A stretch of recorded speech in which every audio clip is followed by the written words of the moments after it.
Hello, welcome back to my channel. I'm Charlie and I have recently started vlogging.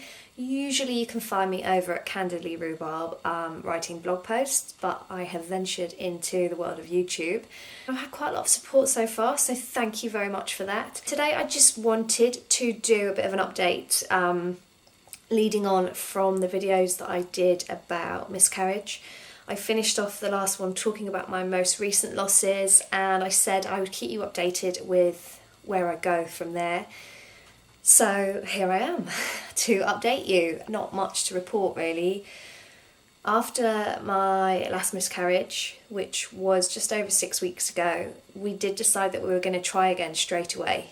I wasn't sure when I would be due on. My usual cycle is 5 weeks.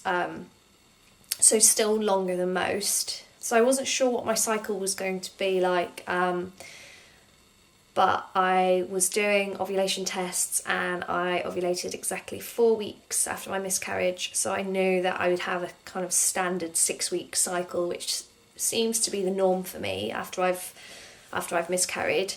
But unfortunately I came on my period on the day that I was due on, so we didn't fall pregnant this month and I was really gutted.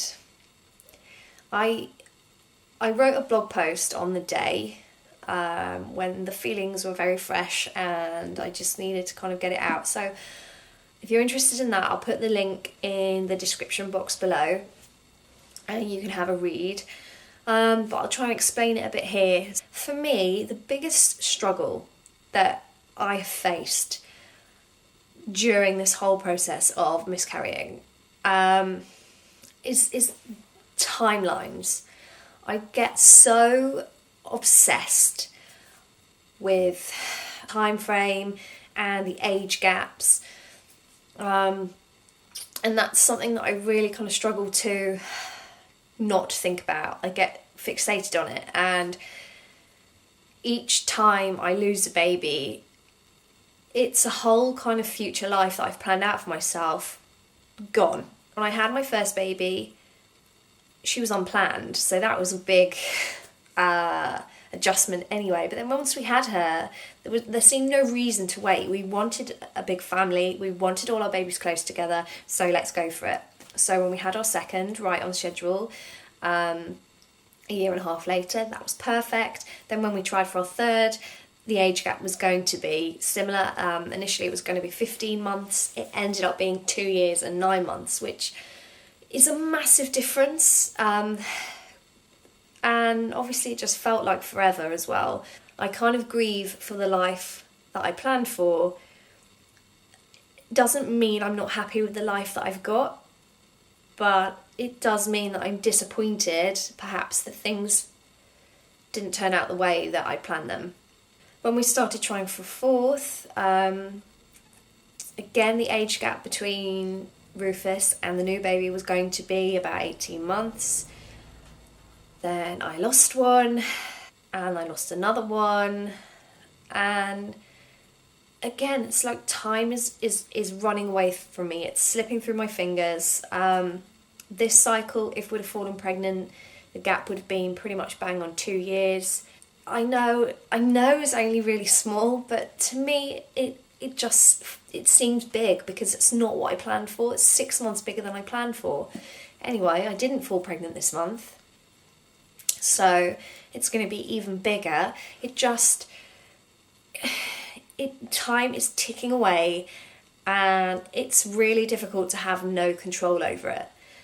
To have an idea in your mind of the future that you're planning for yourself and for your family, and you cannot control it. It's just spiralling, and I can't get hold of it. The fifth miscarriage was a low blow anyway, because I had always had this kind of image in my mind of the 4 children that I wanted to have, and it sounds silly, but I always imagined the little school photo of the 4 of them in their matching uniforms, because they were all going to be at school together. And when I was pregnant the last time, that was our very, very, very last opportunity to have a baby that was going to be at school the same time that Daisy, our oldest, is at the school. Baby was due at the end of August, so it would have just squeezed into the school year below Rufus. So that baby would have gone into reception as Daisy went into year 6.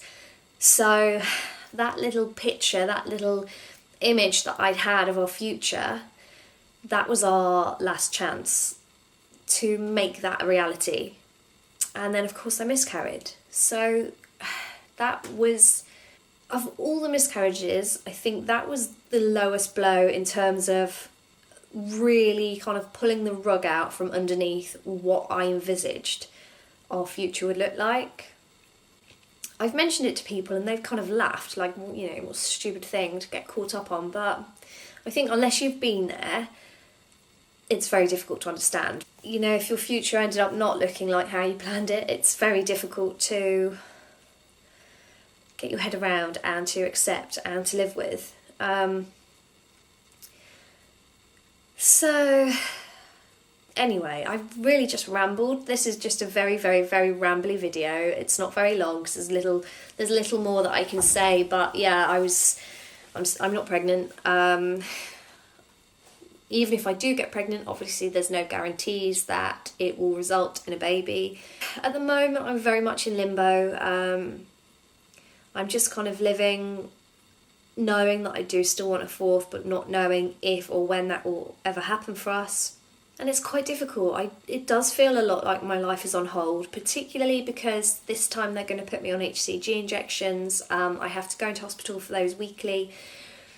So we're looking at booking a holiday, and I can't do that at the moment because I need to make sure that I'm local to the hospital to be able to go in if I do get pregnant. I don't know how long I'll have to have those injections for, and I don't know when I'll be starting them because I don't know when I'll be pregnant. So just little things like that. It's like kind of just waiting around. Also, I know loads of people who are trying at the moment, and people who are getting pregnant, and people who are having babies, and I think the trouble with social media is you're just bombarded with it constantly.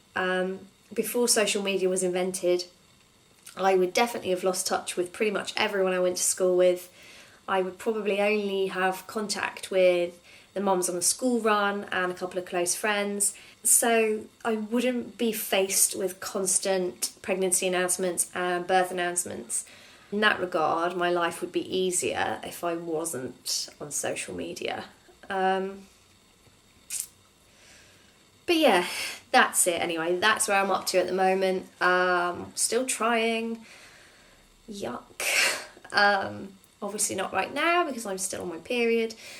Fingers crossed. Hopefully next month will be a fertile one for us, and hopefully it will be a sticky one.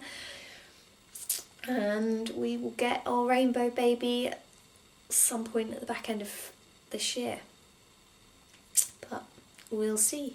I will keep you informed. Thank you for watching, and I'll see you soon. Bye.